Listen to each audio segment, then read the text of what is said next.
Hay mensajes que no mueren con su remitente. Hay barcos que siguen pidiendo ayuda cuando la brújula ya no encuentra norte. Hoy traigo 13 anécdotas del mar que nadie te contó. Relatos recogidos entre bitácoras, testimonios y restos descoloridos por la sal. Historias que vuelven como mareas, ciertas, dudosas, perturbadoras. No pretendo probar nada, solo ordenar señales, que cada lector saque su propia conclusión entre la espuma y la sombra. Si te atraen los misterios marinos, suscríbete y acompáñame en este recorrido por faros que no figuran en los mapas, campanas que siguen sonando en cubierta vacía y voces que parecen venir del interior mismo del océano. Estrella de Oriente. El primer informe llegó a una estación costera en un papel arrugado, con tinta corrida por la humedad. Un carguero, la Estrella de Oriente, apareció a la deriva en un sector poco transitado. No había banderas rotas ni signos de pelea. Las luces de cubierta parpadeaban con una cadencia lenta, como si alguien las quisiera mantener encendidas sin saber por qué. Cuando la patrulla abordó, el barco estaba vacío. Mantas sin uso, tazas de café frías, mapas pegados con chinchetas que señalaban rutas que terminaban en el punto muerto del mar. En una caja, atada con una cuerda marchita, encontraron la bitácora del capitán. «Ven», escribió alguien en letras grandes entre anotaciones rutinarias de maniobras y consumos. Un poco más abajo, garabateado en la noche de tinta, apareció una secuencia de puntos y rayas que, al traducirse, ofrecía la misma palabra en morse, B-E-N. La bitácora no explicaba a quién se dirigía aquella llamada. No había rastro de la tripulación. Las cámaras del baño permanecían cerradas, como si nadie hubiera salido de ellas. Los relojes en el puente habían sido detenidas a las 3:10 de la madrugada. La aguja había quedado inmóvil. Sensiblemente, el casco olía a petróleo viejo y a algas muertas. Un silencio denso reinaba en la pasarela, roto solo por el crujido ocasional de la madera y el susurro del oleaje golpeando el costado. El registro de la radio mostraba intentos de comunicación. Retransmisiones sin remitente, señales que comenzaban y se cortaban en mitad de la palabra. Según los informes, en el sistema de comunicación interno quedó una pista de audio, solo unos segundos, donde se oyó algo parecido a un murmullo. No estamos solos. La grabación era inestable, intacta y al mismo tiempo absurda en su simplicidad. No faltaron teorías. Algunos hablaban de abandono voluntario. La tripulación podría haber partido en botes salvavidas por una emergencia desconocida. Otros propusieron un sabotaje. Hubo quienes evocaron una fuerza más intemporal, que el barco había recibido una llamada desde lo profundo, y respondió. La Estrella de Oriente fue remolcada hasta puerto, pero los registros oficiales se muestran evasivos. Bastantes hojas de la bitácora aparecen arrancadas, como si alguien hubiera querido borrar partes del relato. Lo que inquietó a los investigadores fue la coherencia de un patrón. La palabra «ven» reapareció, 20 años antes, en un diario encontrado en la cubierta de otro carguero a cientos de millas. 2 instancias no hacen una regla, pero cuando la misma llamada resuena de barco en barco, la pregunta no tarda en aflorar. ¿Qué clase de voz puede atraer a hombres y máquinas por igual? Algo llamó desde el fondo, dijeron quienes escucharon, y eso fue solo el principio. El faro que no debería existir. En cartas náuticas antiguas hay nombres que parecen igualmente ser mapas y advertencias. El faro de Cormorán, así lo llamaban marinos de un archipiélago rocoso, apareció y desapareció de generaciones de mapas. En la costa, los pescadores relatan que en noches de niebla cerrada, una luz aparece en un promontorio donde no hay roca, ni isla, ni estructura alguna. No hay pilares ni senderos de acceso. La luz está inexplicablemente en medio del mar. Un viejo farero jubilado que paseó por todos los puertos de la región me contó una noche con la voz baja. Lo vi una vez desde la proa de mi bote. No parecía una punta de lanza de metal ni una linterna en la cubierta. Era una luz que esperaba. Si te fijas, no parpadea. Simplemente existe. No hay registros constructivos de ese faro. Los archivos municipales no mencionan una instalación. Sin embargo, en un cuaderno escolar encontrado en un caserío cercano, Un niño había dibujado hace décadas una torre con la inscripción «La que llama». Su madre le había prohibido acercarse a la costa en noches de bruma. La experiencia descrita por varios marineros posee un patrón sensorial común. El aire se vuelve más denso, la piel se eriza y la bruma huele a hierro y a lluvia vieja. Los aparejos empiezan a cantar con un tono diferente, como si cada cuerda vibrara en una frecuencia desconocida. Aquellos que se aproximaron demasiado cuentan que la luz no alumbra para orientar, sino para indicar. Nos miró y supimos que algo nos pedía que fuera hacia ella, dijo un capitán anónimo que persuadió a su tripulación para retroceder. La maniobra no siempre es posible. Algunos barcos quedaron encallados en arrecifes inexistentes, repentinamente presentes bajo la proa, como si el mar hubiera devuelto un obstáculo que nadie había visto antes. En una pequeña carpeta amarillenta hallada en un faro cercano, aparece una nota. Si la luz te habla, no mires atrás. La referencia es vaga, pero suficiente para encender la imaginación. Hay quienes sostienen una explicación atmosférica, ilusiones ópticas, refracciones del aire frío, espejismos. Hay otros que afirman que ciertos puntos del océano funcionan como ventanas temporales, ventanas que dejan ver construcciones que pertenecen a otra era. En cualquier caso, la advertencia se mantiene. Hay luces que no guían, hay faros que exigen. Una cosa es cierta, después de aquellas noches, nada vuelve a ser igual para quienes han visto el faro. Algunos regresan con los ojos más vacíos, como si hubieran perdido una costumbre interna. Otros reniegan en silencio de la marinería. Y en una vieja bitácora de cubierta, manuscrita con letra temblorosa, se puede leer una sola línea. La luz me habló con la voz de mi madre. Algo llamó desde el fondo. Esa vez lo hizo con una luz que parecía conocer nombres humanos. La isla devoradora. 100 años. Esa es la frecuencia que, según registros fragmentarios, marca la aparición de una isla que nunca se asienta en los mapas por más de una estación. La llaman la isla Devora, nombre que se desliza entre superstición y documental, y su ciclo está trazado en relatos que atraviesan épocas. Relatos de pescadores cuyos nietos también mencionan la sombra de tierra que surgió y volvió a ocultarse sin dejar rastros. El episodio más reciente que pude reconstruir habla de una expedición de avituallamiento. 7 hombres, una lancha, y la intención de comprobar si la isla guardaba restos de antiguas viviendas. Llegaron a una mañana sin viento, y la isla se mostró como una curva de roca cubierta por vegetación baja y flores extrañas.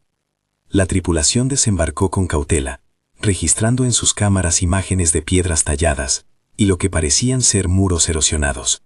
En el centro había una pequeña laguna de agua oscura, serena como un ojo. La bitácora del tercer día, escrita por uno de los hombres, alterna lo rutinario con lo personal. Encontramos huellas que no corresponden a ninguna especie que conozcamos. Una de las piedras tenía grabados que parecían nombres. Al caer la noche, escuchamos canciones, no voces humanas, algo así como el viento golpeando cuerdas. A medianoche, la grabadora de mano captó un sonido que los dejó helados, un murmullo coral, como si muchas gargantas residentes entonaran una llamada. La última entrada en la bitácora fue un dibujo apresurado, líneas que parecen a manos alzadas. Al amanecer, la isla había cambiado. Lo que la expedición catalogó como muros, ahora se veían como conformaciones naturales. La laguna había retrocedido, y en la línea de marea aparecieron rastros del pequeño bote, pero sin la tripulación. No había signos de lucha, ni de botes abandonados en la costa. La lancha misma fue encontrada caprichosamente encajada entre 2 rocas, sin remos, como si alguien la hubiera depositado con sumo cuidado. En el lugar quedaron ropas dobladas y los soportes de las cámaras. Las imágenes digitales registraron un detalle perturbador. En algunos fotogramas, los rostros de los hombres aparecen ligeramente desdibujados, como si la luz no quisiera reconocerles. Las teorías ocupan todo el espectro. Algunos apuntan a trampas naturales, corrientes subterráneas, desprendimientos que engullen estructuras. Otros sugieren un fenómeno de desplazamiento temporal, en el que la isla no es tanto un lugar como una condición que se activa cada cierto número de años. Los más supersticiosos afirman que la isla come lo que no le pertenece, transformando a los visitantes en parte de su memoria, dejándoles en la piel un brillo apagado que nunca se va. En una postal olvidada, la nota a lápiz dice: «La isla quiere compañía». Lo más inquietante no es solo la desaparición, es la forma en que quienes vuelven de encuentros previos con la isla relatan haber perdido piezas de sí mismos, nombres, memorias de amores, pequeñas habilidades que solían tener. No son siempre ausencias plenas, a veces son fisuras, huecos que nadie puede rellenar. Es como si un lugar tuviera hambre de identidades. Si la isla de Bora muestra algo, es que el mar no solo guarda objetos, sino también reservas de tiempo y recuerdo. Y cuando algo reclama ese recuerdo, la marea responde. Algo llamó desde el fondo, y la llamada vino con la forma de tierra. Interludio, la línea de la marea. Hay un momento en muchas de estas historias en que la atención cambia del objeto tangible al registro que lo documenta. Bitácoras, grabaciones, campanas, objetos que conservan memoria y que, por eso, se comportan casi como puertas. Al revisar esos restos, uno se da cuenta de que no es casual que aparezcan patrones, repetición de palabras, notas musicales recurrentes, tiempos detenidos en relojes. Es como si el océano compulsivamente archivara imágenes y luego, en noches determinadas, las devolviera. La repetición no es neutral, sugiere intención, o al menos un ritmo propio que no se alinea con la vida humana. Algunos investigadores hablan de una memoria del mar, metáfora que evita el olor a misterio barato. Otros prefieren términos técnicos para explicarlo: resonancia electromagnética, efectos piezoeléctricos en sedimentos. Yo prefiero mantener la ambigüedad, que algo guarda, que algo llama, que a veces la llamada está hecha de palabras y otras veces de luces y de ausencia. Sea lo que sea, la marea jamás es inocente. Barcos sin tripulación. Los relatos de barcos que navegan solos forman un folclore propio. En puertos antiguos, los marineros se cuentan historias de embarcaciones que flotan sobre aguas lisas, moviéndose como si tuvieran voluntad. Uno de los casos más documentados, por la cantidad de testigos que lo rodean, habla de un pequeño barco pesquero, la Santa Isabel, que fue hallado cruzando la bahía sin nadie en cubierta. El patrón se repitió, señales en la radio sin respuesta, platos colocados como si esperaran una cena, cabos sin tensión. En el camarote del timón se encontraron las botas ordenadas junto a un mapa, y sobre el mapa una nota escrita con gran prisa: «No mires las sombras». Cerca del ancla, una silla mecedora seguía moviéndose, cubierta de escarcha marina, como si la presencia que la hizo oscilar hubiera sido reciente. Los pescadores que vieron el barco desde la playa relataron una sensación de inquietud física, mareos, vértigo, la certeza de que el aire presentaba un grosor inusual. Un testigo dijo: «La Santa Isabel pasó ante nosotros y durante un segundo la cubierta se llenó de figuras. No pude ver sus rostros, fue como mirar a través de una ventisca que proyectaba imágenes». Al intentar abordarla, los equipos de rescate encontraron solo ecos, voces distantes registradas en la radio, palabras sueltas que no tenían continuidad, fragmentos de conversaciones que se repetían una y otra vez. Y luego, silencio. En un casillero oxidado, alguien había dejado un cuaderno con una entrada reciente. Alguien o algo empezó a tararear mi canción. No la reconozco, pero la conozco. Es una frase simple que resulta imposible de leer sin que se nos erice la piel. ¿Por qué un objeto cultural tan íntimo como una canción sería reproducida por la cubierta de un barco sin tripulación? Es una pregunta que ha dividido a científicos y supersticiosos. Algunos sostienen que el mar, por propiedades bioacústicas, recrea patrones sonoros que encuentra. Otros insinúan que hay una inteligencia que aprende y reproduce lo que absorbe. Años después del hallazgo, la Santa Isabel fue remolcada y amarrada en un muelle. Los oficiales declararon que no había evidencia de delitos, pero entre los pescadores se cuenta que, durante la noche, la nave se movía a solas en el puerto, atraída por una luz que nadie encendía. Las leyendas portuarias suelen alimentarse de ese tipo de contradicciones, el relato oficial que evita detalles y la voz popular que no olvida. Susurros de las profundidades. Quizá la historia que más ha alterado a científicos y curioseantes por igual sea la de las grabaciones provenientes de sondas y fonógrafos caseros, que a veces registran voces donde no debería haber voces. Expediciones oceanográficas que exploraban fosas marinas en busca de biodiversidad documentaron en distintas épocas señales acústicas que parecían reproducir nombres humanos. Un equipo, al bajar un micrófono pasivo a varios kilómetros de profundidad, captó un patrón recurrente que sonaba como un llamado directo. Elías, repetido 3 veces, con la cadencia de alguien pronunciando con cuidado un nombre. Las grabaciones, revisadas por distintos laboratorios, se presentan con ambivalencia. Algunos experimentos muestran que el patrón pudo ser una interferencia. Otros sostienen que la acústica de los sedimentos produce modulaciones que, por azar, se asemejan a la vocalización de palabras. Pero en al menos 2 casos independientes, testigos de expediciones reportaron haber oído, dentro del propio casco del buque, susurros que nombraban a tripulantes. María, José. Aquí, una enumeración que no seguía lógica conocida. Una memoria recabada por un biólogo marino cuenta que, tras escuchar una de estas grabaciones, uno de los investigadores quedó ensimismado, mirando la pantalla en blanco. Era mi nombre, dijo después, con voz quebrada. No lo recordaba, pero lo reconocí. No hubo explicación biológica convincente. Tampoco la hubo para la extraña reacción de quienes escucharon. Una melancolía repentina, como si la voz desde abajo tocara un rincón íntimo y olvidado. Las interpretaciones discurren entre lo técnico y lo simbólico. Unas líneas proponen que la sedimentación y la presión producen modulaciones que, por coincidencia, se asemejan a patrones lingüísticos. Otras sugieren que plagas de biofilm o colonias de animales generan sonidos que el oído humano humaniza. Los más osados hablan de una especie de archivo oceánico, un depósito de memoria sonora en el que el mar ha ido guardando fragmentos de palabras humanas y los repite en ciclos. Sea cual sea la explicación, la experiencia deja una huella. Muchos de los que escucharon esas grabaciones declararon haber sentido que algo del mar conocía sus nombres.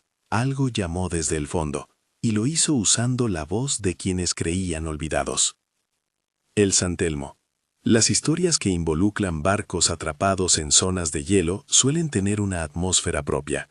La blancura, el silencio que amortigua hasta los gruñidos del metal y una lentitud que somete las horas a un peso diferente. El San Telmo, un navío español que quedó inmovilizado en un banco de hielo durante una temporada, aparece en archivos con una mezcla de precisión técnica y relatos que rozan la fantasía. Lo que queda en los registros es sobrio. El barco quedó varado por una ventisca que lo cubrió con escarcha en horas. Los intentos de rescate se frustraron por la tormenta, y la tripulación empezó a soportar noches interminables con raciones escasas. En los diarios de a bordo se percibe un tono que se oscurece con rapidez. Anotaciones rutinarias se transforman en descripciones de ruidos, golpes lejanos que parecían surgir del casco, movimientos bajo la nieve que no pertenecían al barco. En la cubierta helada, los hombres dejaron huellas que terminaban en círculos perfectos, como si alguien hubiera danzado y luego se hubiera desvanecido.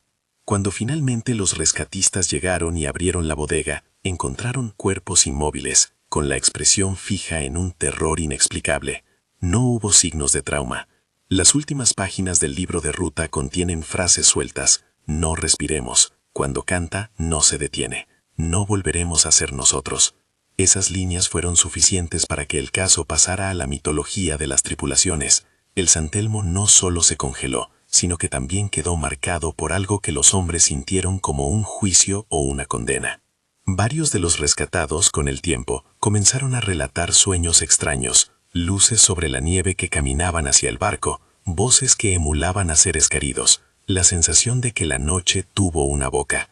Los psicólogos que entrevistaron a algunos sobrevivientes hablaron de estrés traumático, alucinaciones producidas por el frío extremo y la falta de sueño. Pero los relatos coinciden en un detalle. Pocos pudieron explicar por qué, en la última noche, un miembro de la tripulación se puso el uniforme y caminó hacia la proa, como si algo lo guiara. Nunca llegaron a encontrar un motivo para ese acto. La puerta de la bodega permaneció cerrada cuando se hizo el hallazgo final. La historia del San Telmo, como tantas otras, Mezcla lo físico con lo simbólico.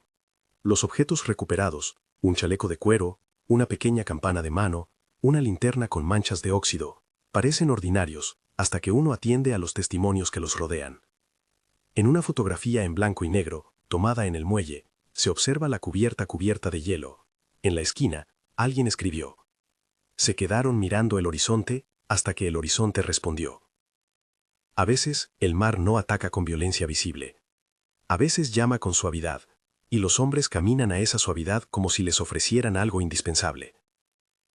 Cierre en suspenso. A este punto del recorrido, ya empieza a perfilarse una geometría. Palabras que vuelven, luces que no pertenecen, objetos que guardan memoria y cuerpos que regresan distintos o no regresan. En estas 6 primeras anécdotas, Estrella de Oriente, el faro que no figura en los mapas, la isla de Bora, la Santa Isabel sin tripulación, los susurros de las profundidades y el San Telmo, se está escribiendo algo que se repite en distintos tonos. Hay un denominador que insiste: algo llamó desde el fondo, y la llamada toma muchas formas. No es un patrón cerrado, es más bien la sensación de que cada suceso es una faceta de la misma jaula. Voces humanas reproducidas en grabaciones, una palabra repetida en bitácoras, luces que actúan como señuelos, y lugares que aparecen cíclicamente. Existen explicaciones técnicas, sí. Hay quienes prefieren saltar a la ciencia y desactivar el misterio con hipótesis preferentes. Pero también están las evidencias que resisten cualquier clasificación rápida. Rostros que se desdibujan en fotografías, anotaciones arrancadas de cuadernos, campanas que suenan cuando nadie toca la cuerda. Al revisar las piezas, uno no puede evitar preguntarse: si el mar guarda memoria, ¿dónde almacena las ausencias? Si algunas islas devoran nombres, ¿qué clase de alimentos son los recuerdos? Y si las llamadas que emergen desde las profundidades pronuncian nombres, ¿qué pasa cuando el nombre pronunciado es el tuyo?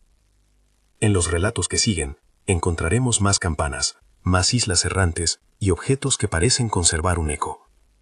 La marea al final no solo trae cosas, trae preguntas que no se ahogan con el oleaje. Algo llamó desde el fondo. Y en algunos lugares, la llamada insiste con una claridad que eriza la piel.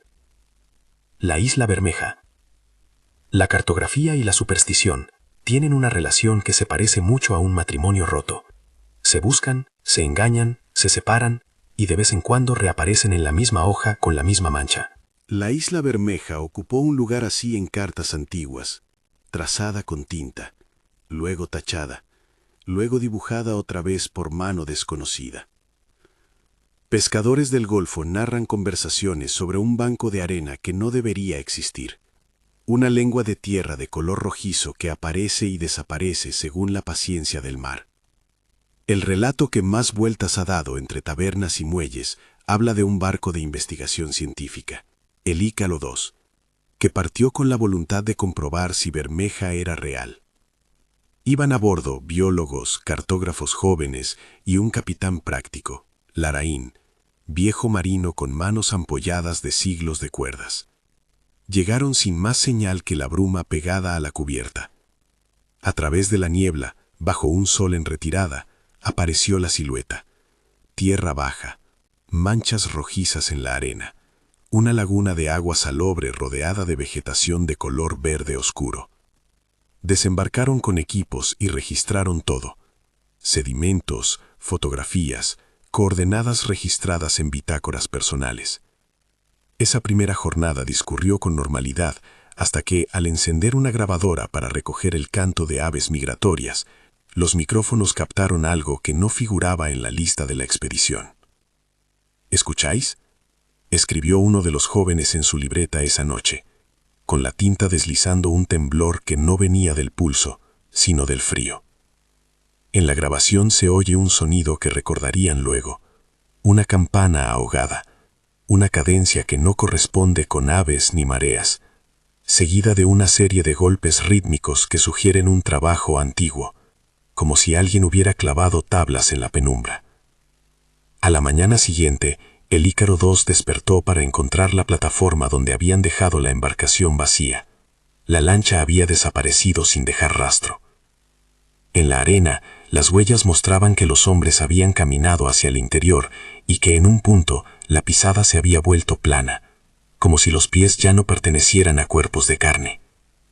Un biólogo grabó, en la última entrada de su libreta, una frase corta: "La isla respira y nos observa". Esa anotación fue la antesala del desconcierto. Los equipos electrónicos comenzaron a fallar de forma intermitente. Las baterías descargaban en cuestión de horas. Las fotografías digitales aparecían con manchas que, al ampliarlas, sugerían sombras con contornos casi humanos. El capitán Larraín ordenó volver al barco, pero cuando bajaron a la playa, encontraron la proa cubierta por un tono rojizo que no se pegaba a la piel, sino a la memoria. Una sustancia que, al intentar retirarla, dejaba sobre la madera un relieve con líneas parecidas a nombres. Las teorías bailaron entre lo plausible y lo rocambolesco. Algunos científicos propusieron una anomalía geológica, sedimentos ricos en hierro o algas pigmentadas, que por reacciones químicas manchan y confunden. Otros señalaron lo obvio, corrientes que mueven bancos y crean y destruyen islas temporales. Sin embargo, un patrón más inquietante se repite cuando se oyen las voces del folclore. Bermeja no solo aparece, sino que roba algo intangiblemente humano. Varios marinos mayores recuerdan con voz baja a compañeros que regresaron de viajes cercanos a esa zona con rasgos cambiados, la mirada más lenta, nombres olvidados, oraciones que habían dejado de pronunciar. Un testimonio viejo que circula en forma de nota arrugada entre los cajones de la oficina portuaria resume el tono del misterio. Nos marchamos y dejamos un sombrero. Volvimos y había una mano dibujada en la arena junto a 3 palabras: "Quédate aquí". Nadie pudo explicar por qué una isla efímera exigiría compañía. Lo cierto es que quienes estudian mapas descubrieron que la mancha roja de Bermeja aparece en ciclos que no coinciden con mareas ni estaciones. Se curva según un compás que el ojo humano no ha aprendido a medir. Es posible que ciertos pedazos de tierra actúen como imanes para la memoria, o que ciertas costas, por razones que ignoramos, aspiren a lo humano. En cualquier caso, la isla Bermeja sigue siendo un nombre que provoca prudencia y un guiño de inquietud. Algo volvió a la cartografía solo para recordarnos que el mar no siempre obedece a la ley de los hombres. Port Royal, la ciudad que no se resigna. La mar tiene la costumbre de conservar lo que nosotros llamamos pasado. Port Royal, en la tradición marítima, es mito y advertencia, una ciudad que fue y sin embargo no desistió de su presencia. Las historias que envuelven sus ruinas subacuáticas hablan de barcos que se acercan sin conocerse entre sí, y en la caligrafía de los registros de voces que salen del agua con la familiaridad de los que vuelven a casa. Los pescadores de las cercanías cuentan que en noches sin luna se ven luces que se desprenden del fondo y suben como brasas hasta la superficie, formando una procesión de puntos que danzan sobre el mar. Una expedición de buzos aficionados, financiada por amantes de la arqueología alternativa, decidió explorar las ruinas sumergidas con cámaras y ganchos. Entre restos de maderas petrificadas y ladrillos corroídos, encontraron objetos que narran vidas: monedas con fechas dispersas, copas de metal con marcas de uso, botones de uniformes y la clara impresión de una plaza que alguna vez fue habitada. Pero lo que más llamó la atención fue el registro de sonidos. Los hidrófonos colocados para captar la fauna marina recogieron en intervalos melodías que se asemejaban a himnos, interpretadas a medias, palabras sueltas que no se completaban. «Volved», decía una pequeña grabación hallada en un teléfono olvidado entre el equipo, reproducida cientos de veces por curiosos que la compartían en foros. Su origen era ambiguo. El archivo digital no mostraba modificaciones, y aún así la frase parecía incrustada en una franja de ruido marino.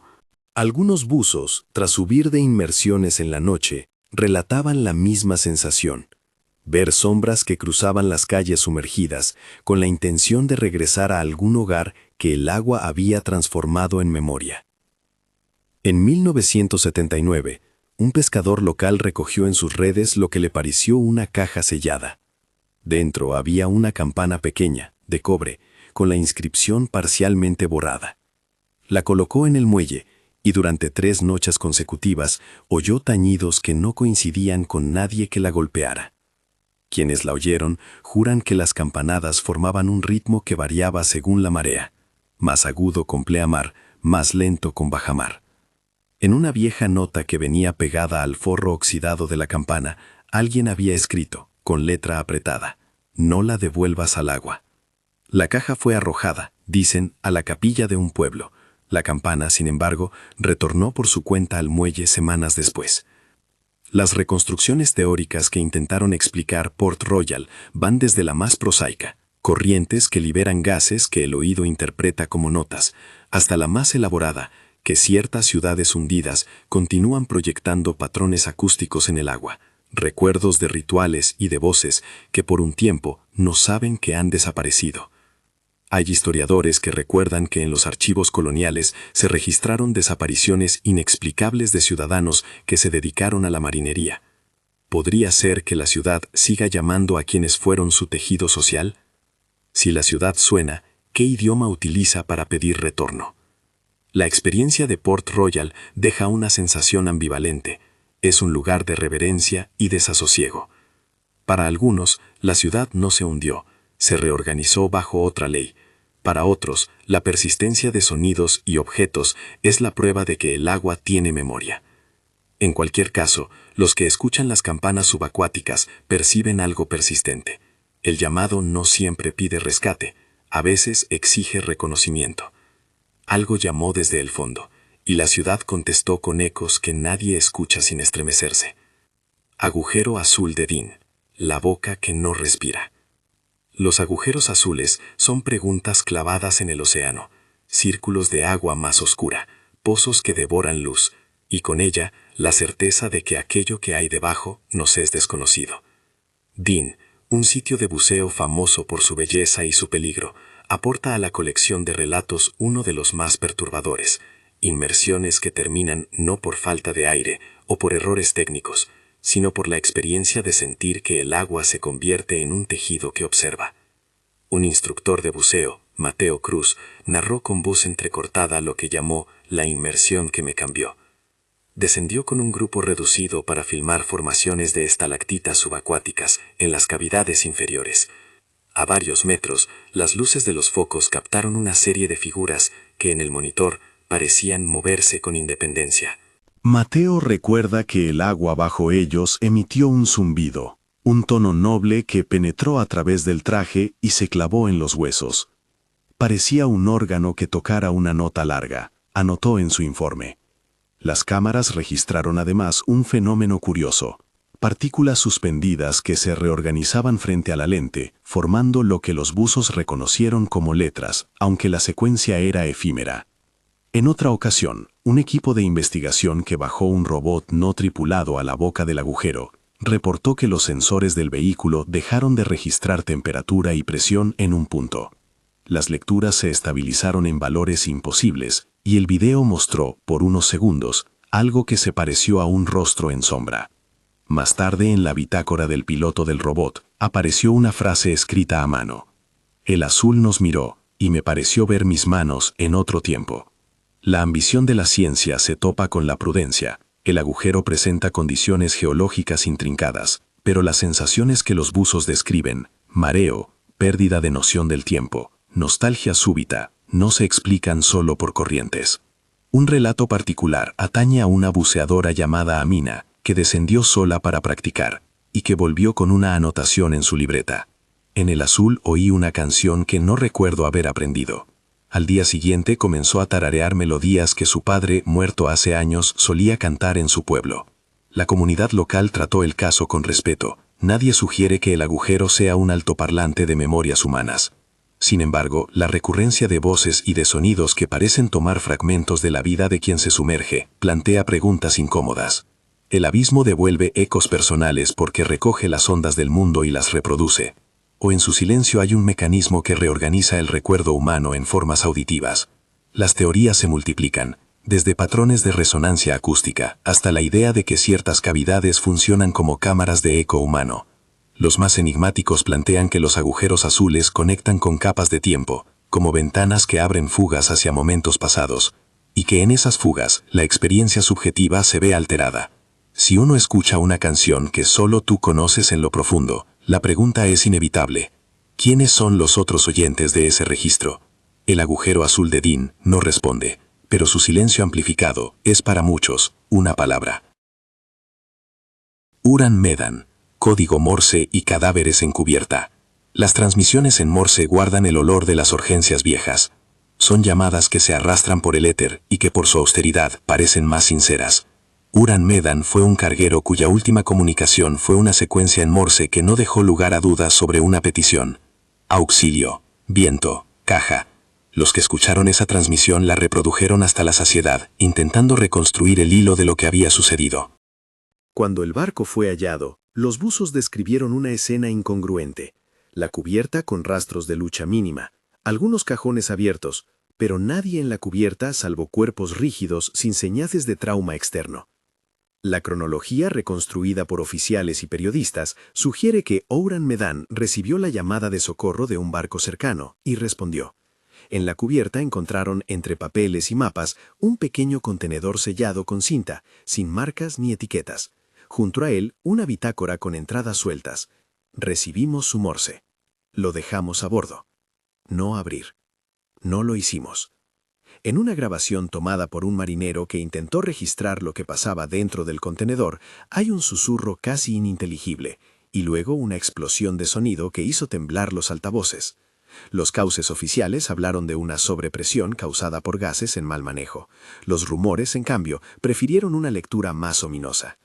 Alguien en la cubierta escuchó algo, y al intentar rescatarlo, algo más escuchó también. Entre las notas recuperadas, una frase corta provoca escalofríos por su caligrafía apresurada. No está muerto. Se mueve dentro.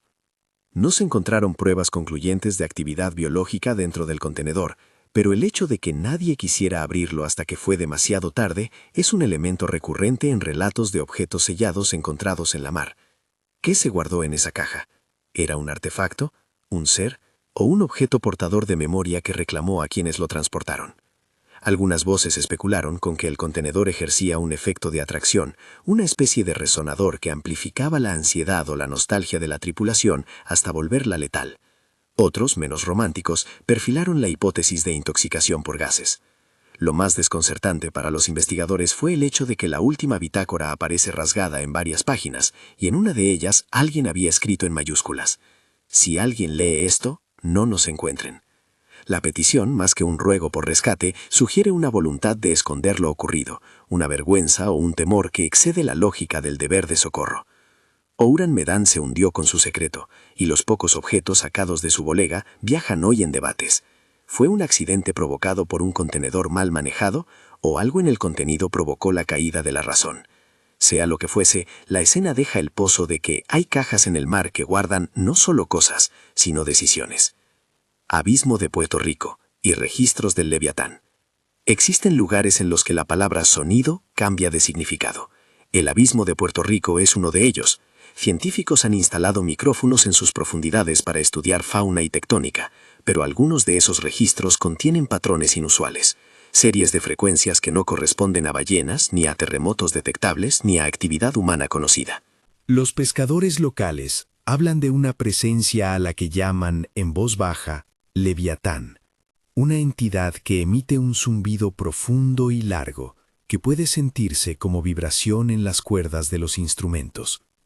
Un barco de recogida de muestras, la Rosalía, perdió en una sola noche 2 vehículos ROV en su descenso.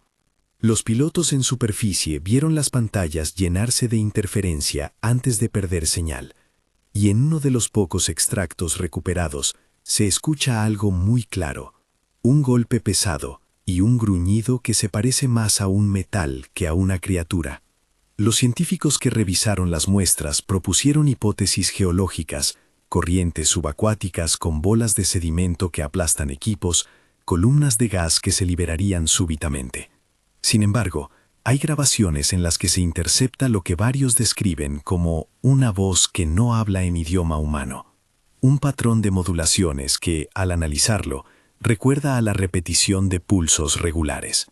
Un antiguo marinero, llamado Elias McRae en relatos periodísticos, se ganó la reputación de haber escuchado al Leviatán con auriculares durante una perdida travesía. Contó que mientras el zumbido profundo llenaba la sala de máquinas, un panel de madera se abrió solo y dejó ver una serie de conchas ordenadas en una figura que parecía un ojo. «No sé si lo vi yo o si el barco lo hizo para mí», dijo en una entrevista con la voz rasposa. La leyenda del Leviatán no exige que esté hecho de carne. Algunos prefieren imaginarlo como un patrón emergente, una orquesta que el abismo toca cuando alguien presta atención. Los registros que se han filtrado muestran además una curiosidad temporal. Ciertos sonidos reaparecen con periodicidad no determinada por mareas o estaciones, y al escucharlos con detenimiento, uno encuentra repeticiones de patrones que podrían identificar nombres o lo que unos investigadores denominan fragmentos de repeticiones lingüísticas. Entre las interpretaciones, hay quienes sostienen que los organismos que viven en condiciones extremas generan señales rítmicas que el oído humano antropomorfiza. Pero también existen expertos que no descartan que estructuras físicas del fondo actúen como resonadores naturales, ensamblando sonidos y creando frases que, por azar o por ley desconocida, se parecen al lenguaje. El abismo, entonces, nos plantea una pregunta mayor.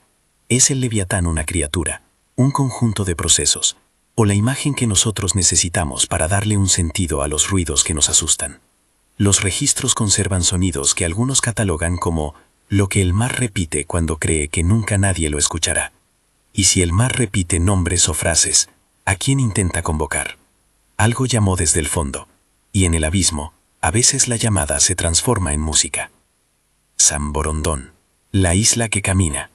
Samborondón es la isla que camina en las leyendas atlánticas, una aparición que ha fascinado a navegantes desde hace siglos. Se la describe de maneras distintas, a veces como una masa neblinosa en el horizonte, otras como un pedazo de tierra con pastos y un árbol solitario.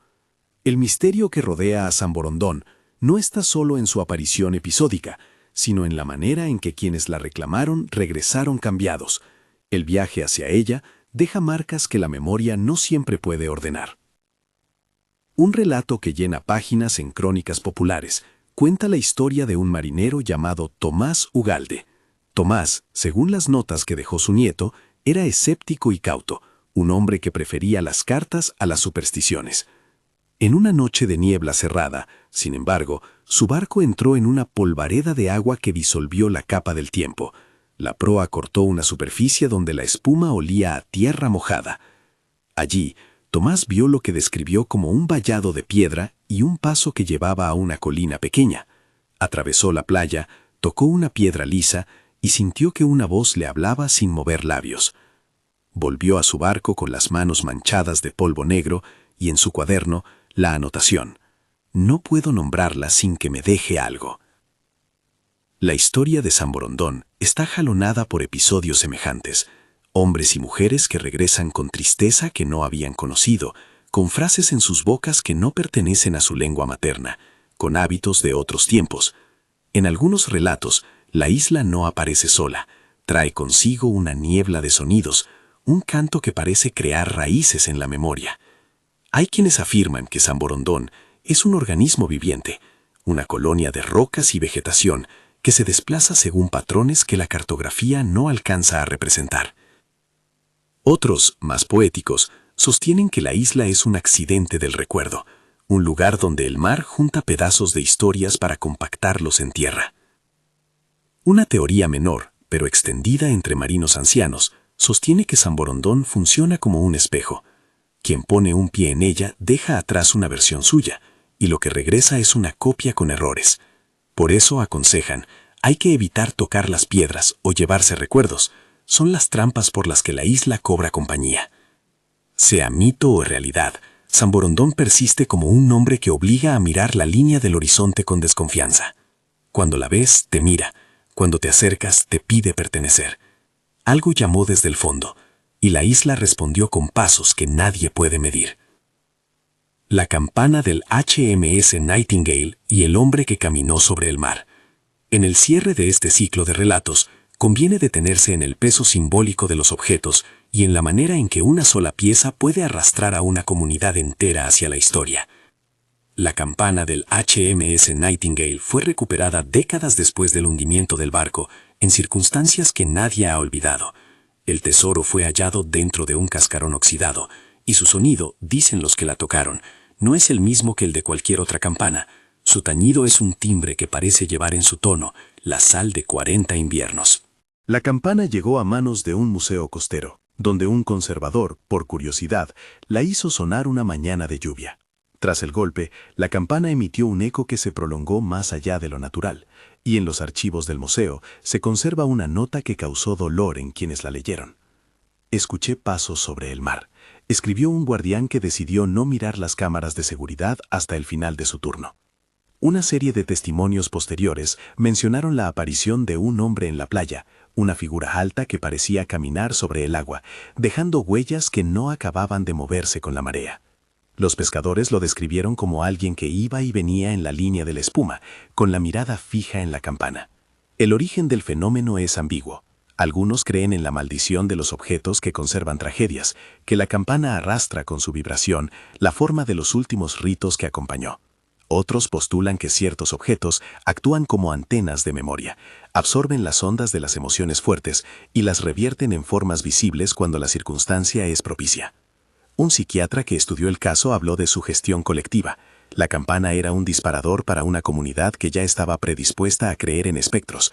Sin embargo, el hecho de que varias personas, de distintos turnos y sin comunicación entre sí, registraran el mismo tipo de visión, un hombre que parecía caminar sobre la superficie y que dejaba huellas que se desvanecían, complica la lectura meramente psicológica. En un sobresellado, entre las pertenencias del guardián, apareció una fotografía borrosa, una tabla de madera con marcas de clavos y 3 huellas impresas en ella. Bajo la foto, una nota breve. No era un reflejo. Caminaba. A partir de entonces, la campana dejó de sonar en público. Algunas la culpan de convocar aquello que, a veces, atraviesa el velo entre la memoria y la presencia. Otras la miran como un testigo que no puede ser mudado de su destino, haber sido una llamada en un barco que se hundió y ahora sonar para quien todavía escucha.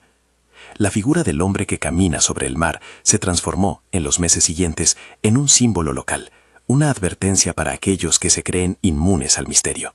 Y la campana, cubierta con una lona en el depósito del museo, sigue siendo objeto de debates, objeto arqueológico o relicario de una experiencia que la comunidad prefirió callar.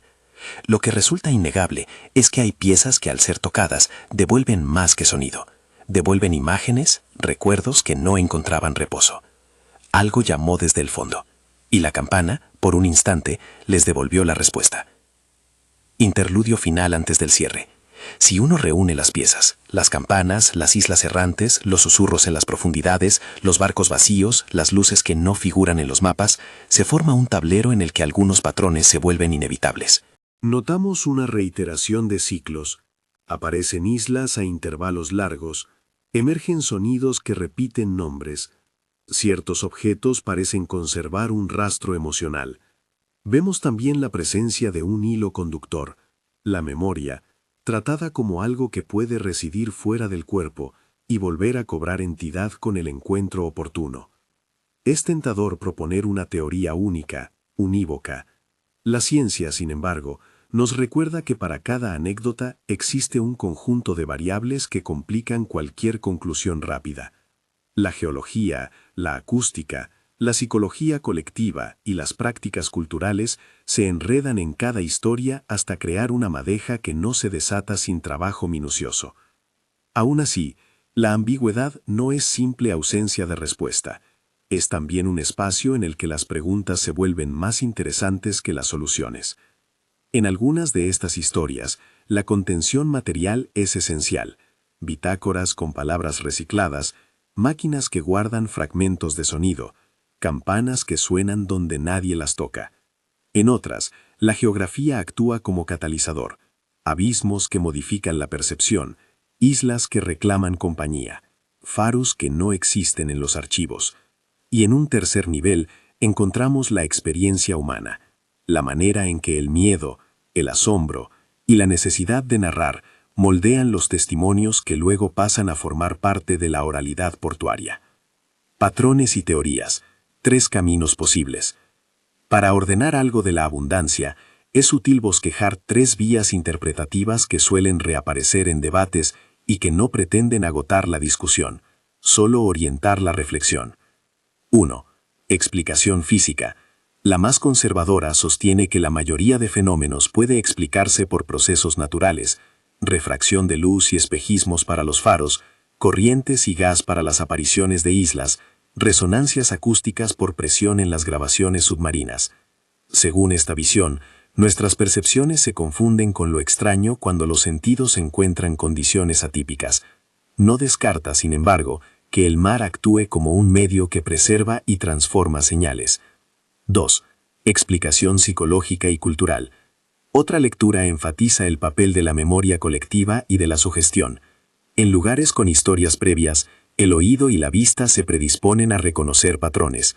Una campana recuperada, una bitácora con palabras arrancadas, son detonantes que disparan relatos, y con ellos, la posibilidad de ver o escuchar aquello que ya se esperaba. Aquí, la explicación no niega los fenómenos, pero los ubica en el terreno de la experiencia humana. 3. Explicación liminal. La apuesta más inquietante acepta la posibilidad de que exista un umbral, un espacio liminal en el que el mar conserva estructuras de tiempo y memoria.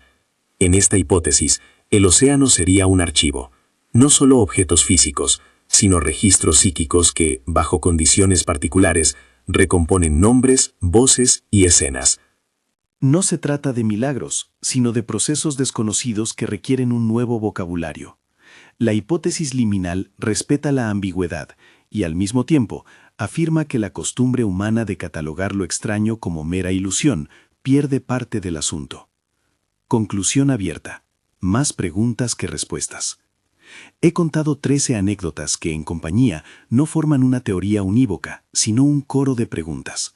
¿Qué clase de entidad es la que llama desde el fondo? ¿Es memoria, entidad geológica, fenómeno acústico o el resultado de una mente que busca sentido? ¿Qué sucede cuando un objeto, una campana, una caja, una bitácora, actúa como puente entre el pasado y el presente marítimo? Y sobre todo, ¿quién responde cuando escucha su nombre pronunciado por el silencio del agua? No traigo certezas, traigo relatos que insisten en la imagen de un mar que conserva y retorna, que guarda fragmentos humanos y a veces los entrega con un gesto que parece calcular la cita. Las historias aquí narradas comparten un rasgo recurrente, la llamada. Cada una, a su manera, describe un acto de convocatoria. Voces, luces, islas, campanas. Y cada convocatoria deja consecuencias, desapariciones, cambios en quienes vuelven, objetos que no se resignan a ser solo objetos. Si hay una lección en todo esto, quizás sea una advertencia. El océano no olvida como nosotros. Libre de horarios humanos, crea sus propias reposiciones. Y cuando decide hacerlo, utiliza lo que a mano tiene. Sonidos, islas, objetos. Y a veces se equivoca. A veces reclama lo que pertenece a otros tiempos. A veces devuelve fragmentos que cambian a quienes los reciben. Algo llamó desde el fondo. Y la llamada, como una marea, vuelve a sonar. Si alguna de estas historias te dejó sin aliento, comenta cuál te impactó más y por qué. Comparte este relato con alguien que ame los misterios del mar. Si quieres seguir explorando, hay más relatos esperando bajo la superficie y en las listas de reproducción que he seleccionado para quienes no temen seguir escuchando. Recuerda, el océano guarda historias que no siempre conviene desenterrar, pero tampoco es posible ignorar. ¿Responderás si alguna vez oyes tu nombre en la bruma?